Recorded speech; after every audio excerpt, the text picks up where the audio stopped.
All right, so today we are starting on databases and database management systems and SQL, which is structured query language. It's not that much of an issue in the honors section, but I do want to call your attention to the Gantt chart here. If you've been using a self organization tool like a to-do list or whatever, great, keep it up. But if you're having trouble, spreading the work out over each of these sprints, each of these 2 weeks or 3 weeks or whatever you're doing, make sure that you're referring to this chart because it does spread out the work over the entire period. For example, ideally what you should be doing today is reading the handout and understanding how a sale works, right? How do the taxes work? How does a lease work versus a purchase of an iPhone or whatever? And then use tomorrow to plan the rest of your sprint, especially because we're going to hit, at the end of this sprint, at the end of this 2 weeks here, you're going to hit spring break, which is extraordinarily early this year, I think. I don't know, maybe it's more of in the middle of the semester than usual. But in any case, you're working backwards here. Your second phase, your third assignment is due that Friday right before spring break.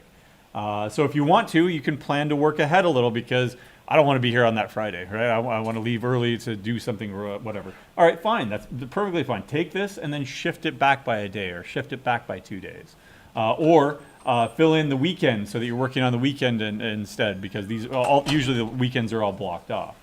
But otherwise, on Wednesday when you do your lab, after you've done your lab, make sure that you're designing your test cases because, again, that is due this Friday early. A test case doesn't have to be big. With Mockaroo, you were able to generate people, you were able to generate products, you were able to generate UUIDs. With this one, it's a little bit different. You're going to have to pull out your calculator and a piece of paper and put it on a sale and then figure out how that sale works. So keep them small, right? Maybe only 3 or 4 sales, and on each sale only 1 or 2 items or 3 items or something like that. But you should have good coverage in that if there are 5 different types of things that they sell, at least one of them should be on a sale, right? So that you're actually testing that stuff. But again, keep it small. We're going to grab them all and probably ultimately create 1 or 2 or 3 test cases so that we don't have 20 different random ones. We're just going to collate them all together. So make sure that you have also sketched out your design because when you turn in your design document on Friday, we would like to see that inheritance hierarchy. Not only the hierarchy, but where are the methods that do each part, right? Is it up here in the superclass or is it down here in the subclass? Is it abstract? Is it not abstract? You can use your own notations, especially if you're doing it by hand or doing it up on a whiteboard or something. Ultimately, what you're going to do is you're going to install Plant UML and you're going to generate that UML diagram for us, right? And you're not going to have to worry about did I get that right or did I get that right? But when you're sketching it out, put in copious amounts of notes in there so that we understand what your purpose is. And we'll be able to give you feedback on that document. We will generally release it on that Tuesday once we've had a chance to take a look at it. If you didn't get great feedback on one design document, don't worry. Hopefully, we randomize things, and so you'll get somebody else taking a different set of eyes on it, right? Otherwise, make sure that you're starting on your implementation next week, right? Or this week if you want to work ahead, okay? Give yourself enough time to debug and finalize your submission, right? Again, it wasn't that big of an issue with this section, but in other sections, we're seeing people turn things in literally at the last hour or last few minutes for the first time, and then their jar file wasn't built correctly, and they're scrambling to get stuff done, right? And of course, I anticipate, hopefully they don't, but I anticipate some of the LAs, who are your peers basically, near peers, are also going to want to leave early, and so you might see, unfortunately, maybe some online office hours that Friday, right? Instead of in-person office hours, right? Help hours, I should say. All right, but I'm always available on Piazza, even during spring break. Right? Today we are going to be looking at databases in SQL. This is Module 3 in this course. SQL is a structured query language, so it's yet another programming language. It is a functional programming language. It's a declarative programming language, and we'll see what that looks like here in a second. But otherwise, what I want to do is I want to draw your attention to the fact that these things are necessary. Because if you go and continue representing data as we've been representing it as a flat file, a CSV file, we call these flat files because the data model has been flattened down on to one piece of paper, right? Just a bunch of columns and a bunch of rows, right? And that's what's called a flat file or a CSV file. Or it doesn't have to be CSV, it can be TSV, tab separated value. But here is enrollment data that's represented in that form. And there are lots of problems with this data. What are some of the problems that you immediately see with this data right here? Right? Formatting, right? Bad formatting. And over here I'm writing down your notes, right? Bad formatting. The names. One time Tom appears last name, comma, first name, all lowercase. A different time he appears first name, space, last name, right? Those fields are not separated. I wouldn't even do this in a class, right? A Java class. I would separate those out into two different strings, right? But that's not how they're represented in this flat file. J student, John student, or student, comma, John, right? All different. What's another problem? What about that first record right there? Tom Waits, what class is he enrolled in? Blank and blank. So in this record, we represent missing data with a blank string, right? A string of length 0. Down here, we represent missing data how? This dummy string, N-O-N-E, none. In this one, we represent it how? As a null value, right? So there's inconsistency as well, right? Consistency, right? Let's suppose that an NUID is an integer. Right? If this is a flat file, what's that flat file? It's just a plain text file. Is there any enforcement of that type? No. What's to stop me from putting in hello, H-E-L-L-O here, right? None. There's no type safety there because there are no types. There's no types, right? For example, integers, doubles, strings, right? There are only strings, right? What else do you see? So take a look at all the Tom Waits records there, right? I see 1, 2, 3, 4. I repeated his NUID 4 times. Does that sound like a good thing to do? Right? No. There's redundancy, right? Bad redundancy. Oops.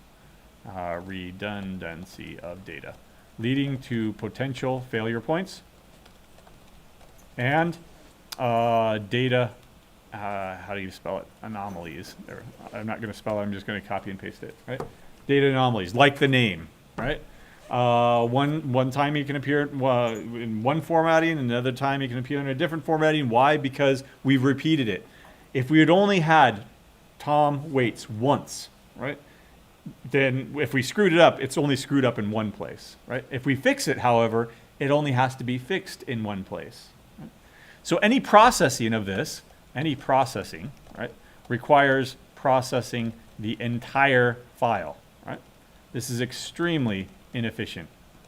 Why? Because it's not sorted, not organized. It is in one giant, what we call blob, right? In this case, it's a binary large object. Right? So there are blobs. So for example, if I were to save an image into a database, it would be saved as a blob, a binary large object, right? But this one is basically a binary large object, even though it's not binary, it's ASCII. ASCII is still binary at the end of the day. What would happen if I needed to process the entire thing? For example, I need to find all of Tom's classes there. I have to start at the top. Is that it? Yeah, that's one of his classes. Oh, it's not a class. No, it's not it, right? Next record, next record, next record. Every single record all the way down to the end.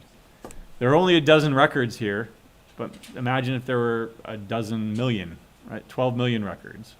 That's going to be extremely inefficient to run through all of them, even if only a tiny percentage or 0 of them are associated with Tom Waits there, right? So lots and lots of extra processing, right? Not only that, but there are file lock issues, right? So if everything is one giant file and a process comes in and starts processing it because they're trying to find all of Tom's classes, can another process come in here and find all of Lou's classes? Lou Reed over there. Right? So we have is a file lock. Have you ever tried opening up like a text file, Microsoft Word document? Start typing, leave it open over here, try and go delete the file. Is it going to let you do that? Nope. It's going to say what? It's in use. You cannot delete this file because this program over here, Microsoft Word, has a lock on the file. Right? It's locked the file down and nobody else can do anything with that file while the lock is on. Right?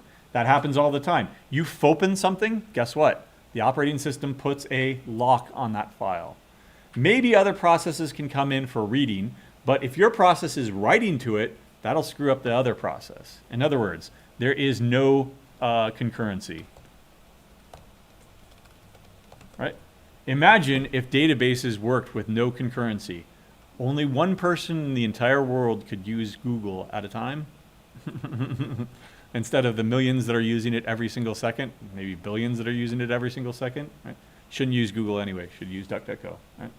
Just yet another plug for DuckDuckGo and privacy tools. Right? Anyway, there's also no security, right? Because if it's one file, you have access to that file, you have access to the entire file, right? You can't go in and say, you can have access to lines 50 through 100. That's not sensitive data, but you can't have access to the rest of the file. Or lines 5 through 10, that's secure data. You can't have access to that. There's no fine-grained security. It's an all or nothing thing. One file is an all or nothing thing. Yeah, you can go ahead and shut off access to the file by changing permissions or something like that, but you can't say that user over there is granted read access, that user over there is granted read and write access, right? Because we trust them to be writing stuff to the database. We don't trust them over there, but they need to read stuff from there, right? So lots of issues there, lots of integrity, no integrity of data. You can do anything to any record, to any column, right? So there's no integrity, there's no protection of data, right? And that's what we mean by integrity, right? All right, we'll understand that when we look at a much better solution here. Here's that same exact data, but represented in what's called an RDBMS, a Relational Database Management System, okay? What we've done is we've taken that data and instead of storing it in one giant file, CSV file, columns and rows, we still have columns, we still have rows, but now we've separated it out into different tables. Each one of these is a table. This is a student table containing student stuff. This is a course table containing course stuff. This is an email table containing email stuff. Sound familiar? Right?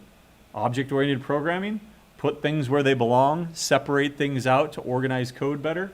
This thing down here is what's called a join table, right? Because one student, say Tom Waits here, they can be in multiple classes. All I need to do is look up the student ID. He's associated with 1. Come over here. This record corresponds to Tom right there. He is enrolled in 4213. That's a course ID. Jump over here. What course is that? That's Computer Science 2. Right? He's also enrolled in course 11132. Jump over here. What course is that? Discrete mathematics. Right? Now, if we ever need to make changes to his course schedule, we make changes to one table, 1 or 2 or more records or whatever. But if we ever need to make changes to a course, am I going through this entire list and changing everything for that course? CSE 235 is actually discrete math, or technically I think it's discrete structures, right? So I'll come back over here and rename this from mathematics to structures. Right? And that effectively is remapped for every single person that's enrolled in that course. Change one record for every record that references it. This is a one-to-many relationship, or many-to-many relationship, I should say. What's happening is that one person can enroll in multiple courses. One course is going to have multiple people. This little line right here, that represents 1, that represents 1. This little thing down here, where it flares out, it's a chicken foot. I'll call that a chicken foot. We'll look at another example here that's even more of a chicken foot. That is a many relationship. In fact, here's what it looks like in reality. Right? It's 3 prongs. And that's why it's called a chicken foot, because how many toes does a chicken have? I think technically 4, because there's a back toe, or not? Is there? But there's only 3 in the front, right? So is that a toe, or is it a thumb, or I have no idea. Anyway, we call that a chicken flip. Right? But this is a one-to-many relationship down here. We'll look at that one in a second. What about this table, the student table, and this email table? One student can have many emails. We've got a one-to-many relationship there. Right? That's how things are organized in an RDBMS, or a Relational Database Management System. The relation, the R there, is actually from mathematics. It's a subset of a Cartesian product. You'll get to that eventually in 235, right? It is a subset of A cross A with itself, right? Or A cross B, where A and B are tables, right? This goes all the way back to, well, it all goes all the way back to the, 17th century mathematics, but more modern is Edgar Codd at IBM in 1970. He came up with this model to describe data. IBM? Yeah, he was at IBM at the time. The key aspects to this are that data is stored in separate tables, right? Tables have columns, right, with pieces of data with a particular type, right? Say an integer, double, or varchar. We're familiar with integers. We're familiar with doubles. We're not necessarily familiar with the word varchar, but if we break that up, what does it say? Variable character, right? Array. Or what's another word for that? A string, right? We're just going to call them varchars because that's what databases call them. And rows, that is individual records. Right? So it's very much like an Excel file, but Excel is not a database. Excel is a spreadsheet. If you want the Microsoft Office equivalent of a database, you're talking about Microsoft Access. All right? So come back over here. We've got tables and rows. Each column has a type and a name. Right? Each row corresponds to a single record. Right? Each record in a table is uniquely identified, not with a UUID, not with a social security number, not with an NUID, but with a primary key, or PK for short. Right? We'll just call them PKs, primary keys, right? That are generally automatically updated or created by the database. Key management is a very, very difficult problem to solve. Thankfully, databases solve it for you. Let it do its job. Don't try to do key management by generating UUIDs or generating NUIDs or something like that. You're going to get yourself into a lot of trouble, right? Because what happens when, oh, that one's already taken, try another one. That one's already taken, try another one. That one's already taken, right? Now you're stuck in an infinite loop. Or I have to go through every single record and make sure that that one's not taken yet. Sound familiar? You're back at the flat files. Right? Let it take care of it for you. Okay? Records in different tables are, and here's where the R comes in, related, Relational Database Management System, through what are called foreign keys, or FKs for short. Okay? Records and tables are unique. Foreign keys define one of four different relationships. A one-to-many relationship is a one record in table A may be related to many records in table B. Right? There is the opposite relationship. A many-to-one relationship is the same thing, it's just in reverse. Same thing, but from the perspective of table B. Right? So if you've got one-to-many relationship A to B, then from B's perspective, you've got many-to-one relationship. It's the exact same thing. Over here, a student table has a one-to-many relationship to an email table, but from the email table's perspective, it's a many-to-one relationship. Right? So you do have that third type of relationship, a many-to-many relationship, where one record in A can reference many in B, and vice versa. Vice versa. Versa. There we go. F's instead of E's today. Right? And finally, you can have, but really why, a one-to-one relationship, where one record in A relates to one record in B. Right? But I'll ask you, what use is that? If you've got a record over here and one record over here in two different tables, my question is, why are these in two different tables? Right? One-to-one, last name, first name, you're going to separate those into two different name tables, last name table and first name table? No, collapse that because you've got a person table, right? Now, there are some use cases where you might want to have a one-to-one relationship for various reasons, but 99 times out of 100, I can come up with an alternative that's better, that you don't have that one-to-one relationship. Some people do it for efficiency. It's almost never the case. Some people do it for security. Your solution is what's called a view instead. There's always a rebuttal to why you would want a one-to-one relationship. There's probably a better solution, right? So maybe ignore this one, right?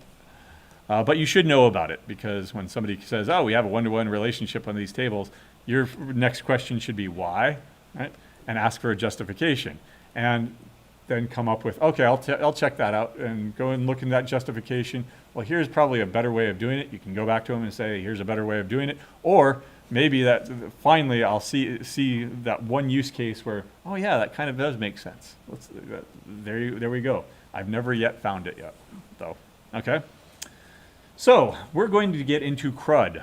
CRUD is yet another acronym here, meaning create, retrieve, update, and destroy. I think I briefly talked about this in the context of database or of data structures. You need a way to put stuff into your list, create stuff.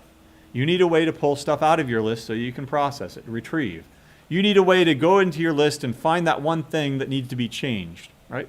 Generally, we don't care about that, because if you can create something and destroy it, you can always retrieve it, right? Destroy it, and then create a new version of it, and that's an update. But we still do like that as a third one. And then destroying means simply just, removing it. Those are the four basic data operations of any database or any data collection. It's not just databases. It's also data structures, a list or a map or something like that. And it's also applications. You'll often hear something like, oh, it's a basic CRUD app, right? CRUD application, right? They're not saying that it's a bad application. They're saying that, oh, it's a web application that allows people to do data entry, to produce reports, to find that record and remove it, right? These four basic things that you would want to do with data, right? So it's a basic CRUD app, right? We're giving people the ability to do this on a web page rather than maintaining everything in an Excel file or something, right? Or on a list, a physical list of paper, right? And people are always wanting CRUD applications, and yeah, they're pretty easy and straightforward, but maintaining them, because once you give a mouse a cookie, what is he going to want? A glass of milk. So once you give somebody a way to do something online really easy, what are they going to want? They're going to want a bunch more features. So yes, it's easy to create this stuff. It is difficult to maintain them because of bloat, and people always want more. So what about that basic CRUD? You can interact with an RDBMS through these keywords. To create records, we're going to insert them. We're going to insert new records into a table. To retrieve records, you're going to select from the table, pull out records from the database. You're going to update records. That's the only one that makes sense, because it's the only one that matches, right? We don't like ISUD, ISUD, right? That doesn't sound right. CRUD sounds a lot better, right? Anyway, update is modifying a currently existing record, and then deleting is your destroy. There is absolutely no undo. Right? The tool that I'm going to show you has something called safe mode that prevents you from destroying things generally, but not specifically. If you destroy a record, it is gone. There's no restoring it, unless you've backed up your database somehow. So be careful. Be very careful with updates and destroys, because once they're done and what we call it committed, right? They're gone. Right? There's no oh, I didn't mean to do that. Right? No, sorry, it's gone. Period. Okay. Now, to get you started, I'm going to show you a tool called MySQL Workbench. Right? Right? MySQL Workbench is an okay tool. Right? In engineering, what's better than good? Okay. What's a more pithy way of putting it? What's better than good? Good enough. Right? Exactly. And so is this MySQL Workbench good? It's good enough, all right? Not only that, but it's free. If you want to use something else, go ahead, knock yourself out. Most IDEs, including Eclipse, will allow you to run SQL statements in it as long as you set up the connection properly.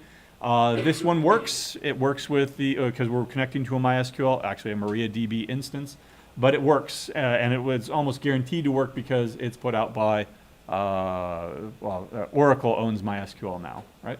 So this is the one that I'm suggesting that you download and install, and more importantly, it's free, right? It doesn't cost you anything. So we suggest using MySQL Workbench. And I'll put the direct link in there, but otherwise if you just do a Google search, DuckDuckGo search for MySQL Workbench, it'll pop up there. You can download and install it, select this and then download. Eventually it'll ask you, hey, do you want to join the Oracle's mailing list? Because we're going to try to sell you a $10 million database, right? And not realizing you probably don't make those kind of calls. Don't worry, I think you can just download. No thanks, just my download right there, right? Unless you want to join their spam list, okay? Otherwise, MySQL Workbench is great. You have access to a database already. In fact, you should have received an email about this morning sometime, giving you the password for it. You have access to a database named after your Canvas login.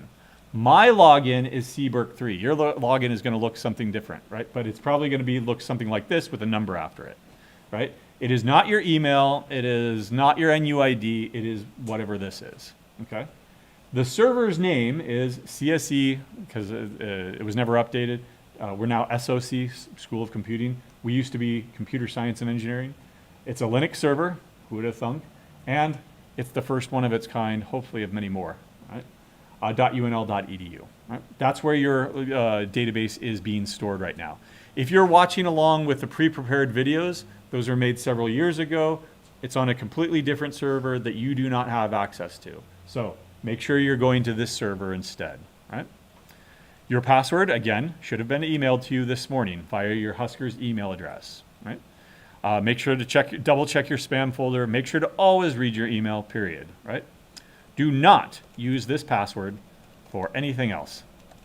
Do not change your MySQL password to something you care about or use for other things. Right? In fact, I recommend don't even changing it, right? I'll show you how to change it if you want me to, but I recommend not changing it. Why? Because ultimately what you're going to do is if you're working with somebody, you're going to be sharing that password. Even if you aren't working with somebody, ultimately that password is going to be placed into a Java source file. And once it's in a source file, any LA that's grading your stuff can see it. I can see it, right?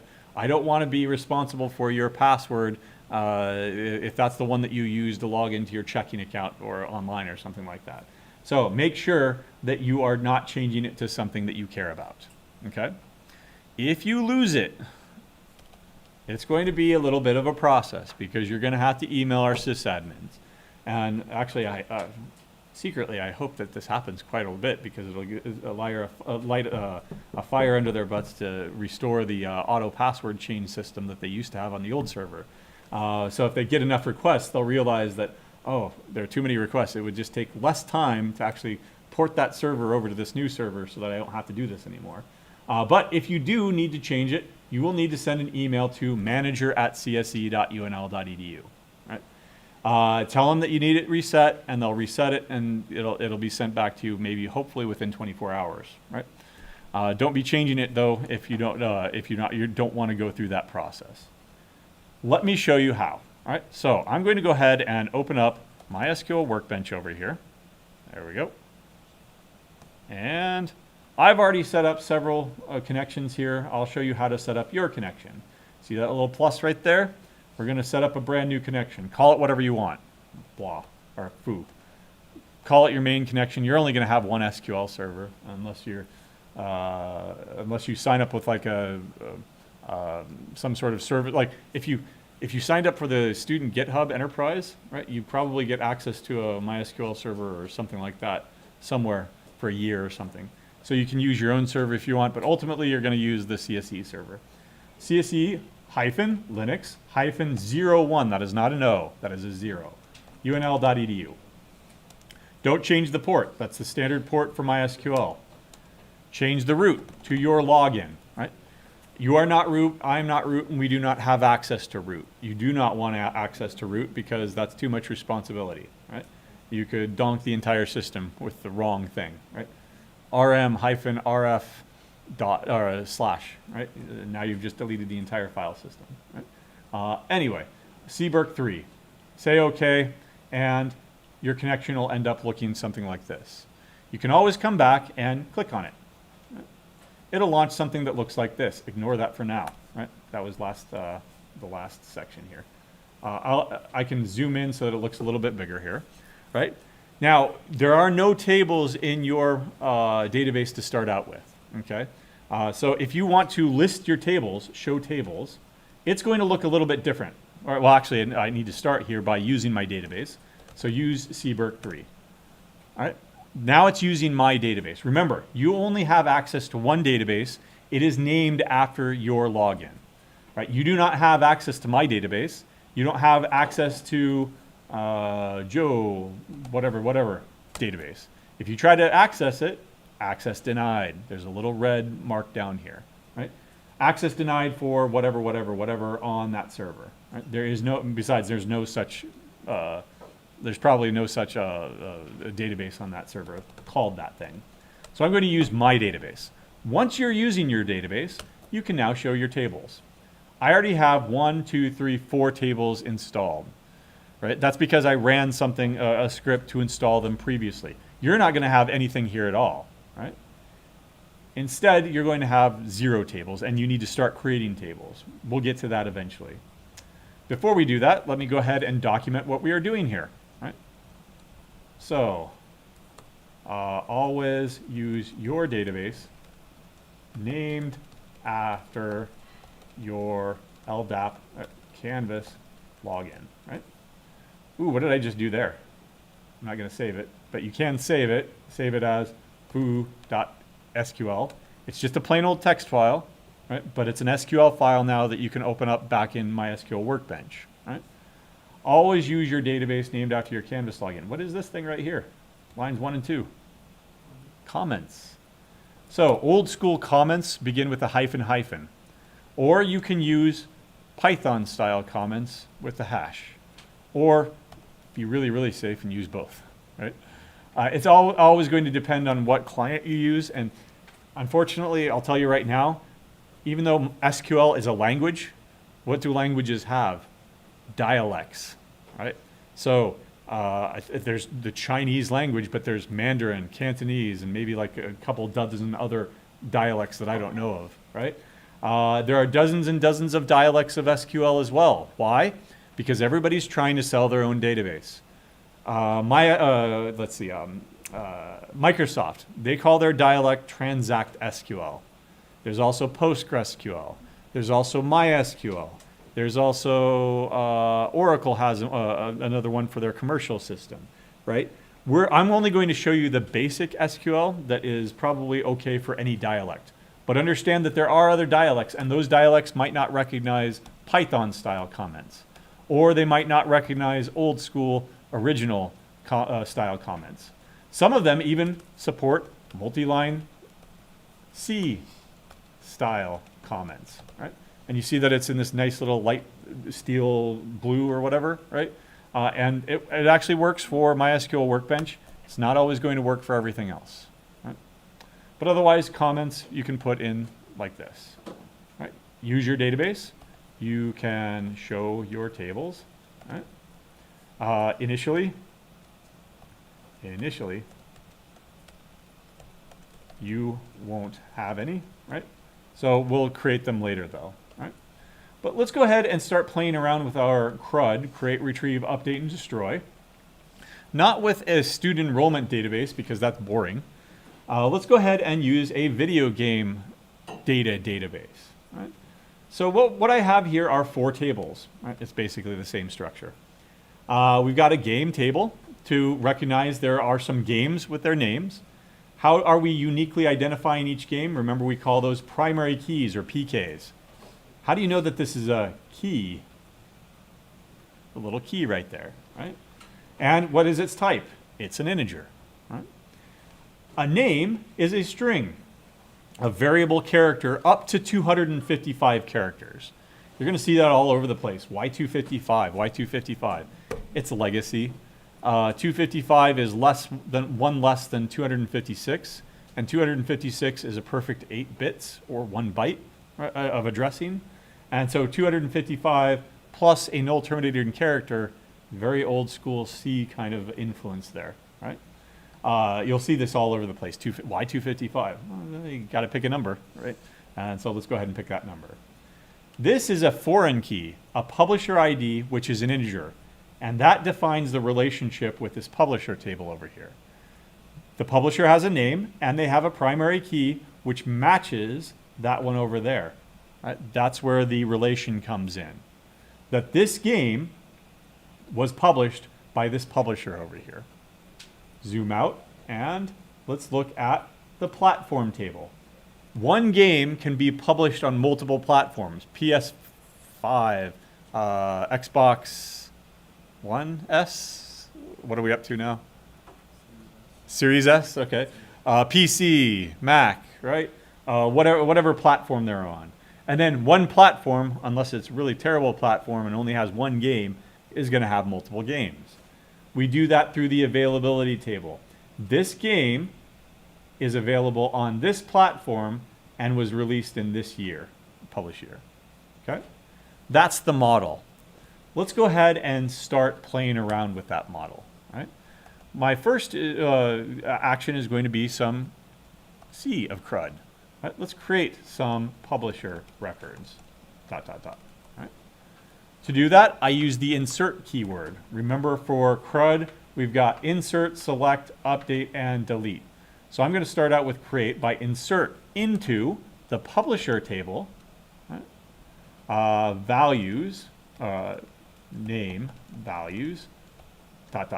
We'll come back to this. What's ending every single executable line of code, by the way? Semicolon, just like C. How do you know the difference between a keyword in MySQL versus something that is a named table or column or database in this case? The syntax highlighting, modern syntax highlighting. If you go back to 1970 with good old Edgar Cod there and IBM, do you think you had color monitors back then? Nope. Everything was green screen, right? So as a consequence, they made these into case insensitive, show tables. Right? That's the old school way of doing it. Why? Because they didn't have color, right? Everything was one big giant mess, right? One big giant green screen. And so to offset keywords versus words that were not keywords, they would capitalize all the keywords. And collectively, everybody in the 1970s and 80s, their pinkies fell off or they had premature arthritis, I don't think that's a myth, by always holding down the shift key, right? We've got nice color monitors here in 2024. Let's utilize them. Right? I'm not going to hold down the shift key and destroy my pinky finger. Instead, I'm going to have everything lowercase, everything consistent, and let the syntax highlighting take care of it for me. Right? So insert into publisher records. Insert into publisher, that's how you know that it's the table name. If you misspell it, it will not work. Right? The name is also being highlighted here because that is a keyword, but in this context, inside the parentheses, it is going to be treated as a column name. Remember, here's what the publisher table looks like. I'm going to specify the name. Do I specify the ID though? No, because that's a very difficult problem that is solved by the database system. Let it do its job. Right? So values, give me a publisher. Ubisoft? All right, Ubisoft. All right, there we go. I'm pretty sure somebody suggested that last class, and I said no because I think it's already in there, but we checked and it's not in there already. Right? So let's go ahead and insert that. There we go. How do I know that it got in there? Let's jump to the R, retrieve of CRUD, and select everything from publisher. Publisher. There. I cannot zoom in on these. I am sorry. Right? That's my SQL Workbench. But we see at the top LucasArts, Sony Computer Entertainment Company, Square Enix. I don't know if all of these exist anymore. Blizzard does. Capcom does. Atari was bought out, I'm sure. Eidos doesn't exist anymore. Tomb Raider? Okay, it was bought out by somebody. Valve dot dot dot. Last class, somebody suggested FromSoft, and I suggested TwoSoft just as another one, right? And then Ubisoft here, right? 16. Do you see that the keys here are being auto-generated by each one of these? If I were to insert another record, give me another record. Give me another publisher. Say what? EA Sports. All right. Sports. There we go. All right, and let's go ahead and execute that. And then select all the publishers again.